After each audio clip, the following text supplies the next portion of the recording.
Maycee, the future barber. Yes.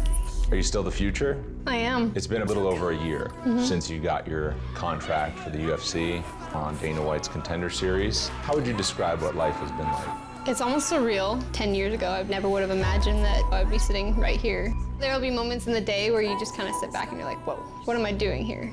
It's incredible though, because I get to see where I've started and where I've come to, and that just kind of keeps you humble, keeps you hungry too. Just knowing that you started somewhere and at first you're a nobody, and I'm still a nobody technically, right? But at the same time, I'm this person that a lot of people want to watch and see fight, and they look up to, and young girls can look up to, so it's really special. You started training very young.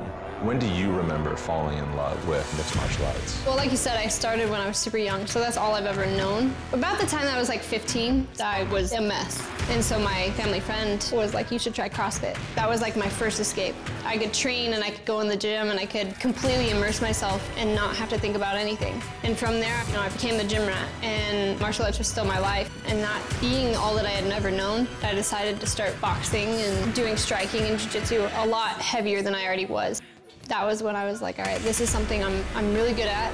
Other people saw the skills and believed in me, and I started competing. The first time you ever just drop someone, you have that feeling, and I was hooked. Yeah, I was definitely hooked. It did the trick. And now we're here. And now we're here.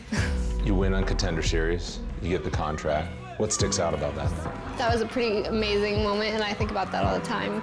Just, again, realizing that I've made it to where I wanted to go, and knowing that I'm on the journey of being where I want to be. Same for the debut in your home state. That was pretty cool.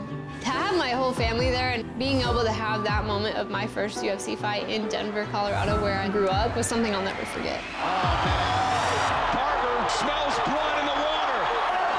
In her home state, in her UFC debut, the future is bright for Maycee Barber. Nashville, you kind of fought some adversity in that first round. I did. I mean, that was the first time I've ever been dropped, but I wasn't discouraged, because even if I did lose a round, I'm not gonna go back to my corner being like, oh man, I lost that round. When I went back to my corner, I looked at Dana and I was like, I'll fix this. And you fixed it. I did, I fixed it, and I finished her. Maycee Barber with another impressive performance. What does it mean for you to be undefeated? A lot of people think it would be a lot of pressure, and it could be. But again, I have a lot of work that I put behind myself. So when you hear everybody being like, oh, well, she's undefeated and I want to take that away from her. Well, everyone said that they're going to derail the hype train. And I don't view it as a hype train. It's real. I'm skilled, I'm tough, I work hard, and I put in the effort. A lot's been made of your singular goal of wanting to be the youngest UFC champion. Do you know exactly when you need to do that by? John Jones was 23 years and 8 months when he set the record. So I believe it's just under 2.5 years, so 2 years and 4 months. When you look at it, what do you think? Because that number is always getting smaller. It's always getting smaller, but I'm also always getting better. Oh, she's hurt, swinging big. It's coming up. The future is now. Maycee Barber. I'm not feeling a lot of pressure. I would feel a lot of pressure if I was skipping days at the gym, if I was not always trying to perform the best I could possibly be.